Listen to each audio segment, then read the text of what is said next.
In the cool hush of early morning, before the sun has risen fully over the hills, the monastery lies wrapped in silence. The buildings are simple yet elegant, wooden beams polished by centuries of hands, roofs that curve gently like the wings of cranes, and paper screens glowing faintly with the light of a pale sky. At the edge of the courtyard, a bell tower waits. Its great bronze bell rests silent, dew glistening on its surface. The garden stones are damp from the night air, and in the shadows of pine trees, a faint breeze moves. One monk, robed in gray, crosses the courtyard with slow, deliberate steps. He carries wooden clappers, called han, which he strikes together 3 times. The sound echoes through the quiet halls, not sharp, but resonant, like ripples across water. The monastery awakens. Inside the monks' quarters, the sound of the clappers reaches every ear. The sleeping hall is spare, rows of futons laid neatly on tatami mats. The air smells faintly of straw, cedar, and old incense. One by one, monks rise, folding their bedding with quiet precision. There is no chatter, no rush.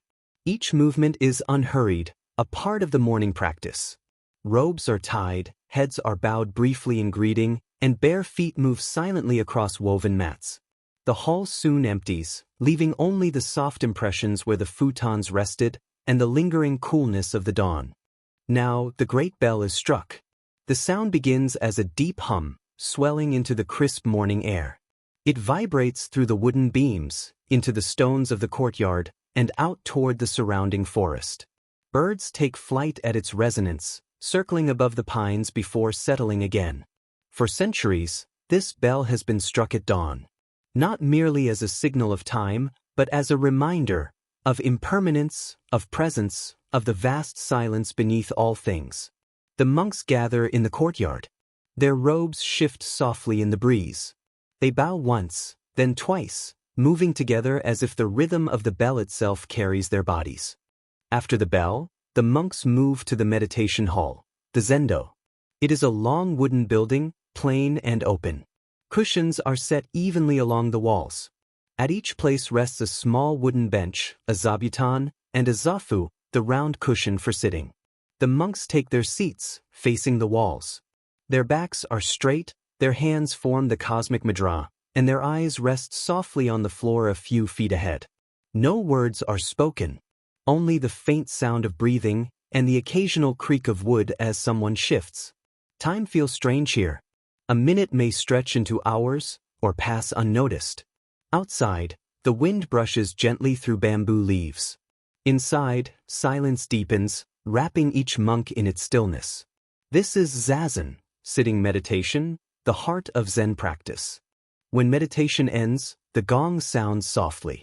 The monks rise, gather their bowls, and move to the dining hall in single file. Each step is deliberate, each breath in rhythm with movement. Breakfast is simple, usually a bowl of rice, some miso soup, pickled vegetables, and perhaps a slice of tofu. Nothing more is needed. The meal begins with chanting, voices low, melodic, blending into a single sound that resonates like the hum of bees. Then, silence falls and the eating begins. Each monk holds his bowl with care. Each bite is slow, mindful. Nothing is wasted. Even a single grain of rice is treated as precious, a gift of the earth. When finished, the bowls are washed with hot water, dried with a cloth, and placed neatly back into their wraps. After the meal, the monastery turns to daily work, samu or mindful labor. Some monks sweep the garden paths with straw brooms, moving slowly so as not to disturb the gravel patterns. Others chop wood near the storehouse, the sound of axes echoing softly against the forest. In the kitchen, rice is washed for the midday meal. In the library, scrolls are dusted and reshelved with care. Each task is performed without hurry. Labor is not separate from meditation, it is meditation. The same stillness, the same awareness, carried into every movement. The monastery breathes as one body. The secrets of a Zen morning lie not in grand gestures, but in the ordinary things. The steam rising from a cup of green tea. The sound of sandals on the veranda. The gleam of water poured into a stone basin. A monk pauses to watch a dragonfly resting on a lotus leaf. Another bends to tie the cord of his sandal, his shadow long on the stones. Every action, however small, is carried with full presence.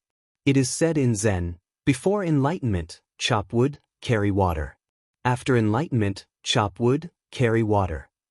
As the sun climbs higher, the air grows warmer. Shadows of pine branches stretch across the gravel gardens. The faint ringing of a bell calls the monks once more, this time, to prepare for midday prayers and the second meal. The rhythm of the monastery is steady, like the flow of a stream. Morning has passed in silence, in labor, in stillness. And yet, nothing feels rushed. Time is not something to conquer here, only something to inhabit. The monastery breathes with the earth, with the passing clouds, with the slow unfolding of each day. And now, as our morning in the Zen monastery draws to a close, I invite you to let your own body rest. Imagine the stillness of the meditation hall, the calm of the gravel garden, the soft warmth of rice in a wooden bowl. All is quiet. All is gentle.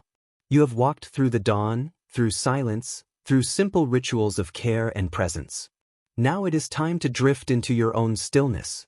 Let your breath slow. Let your body soften. And as the monastery bell fades into the distance, allow yourself to sleep. Good night.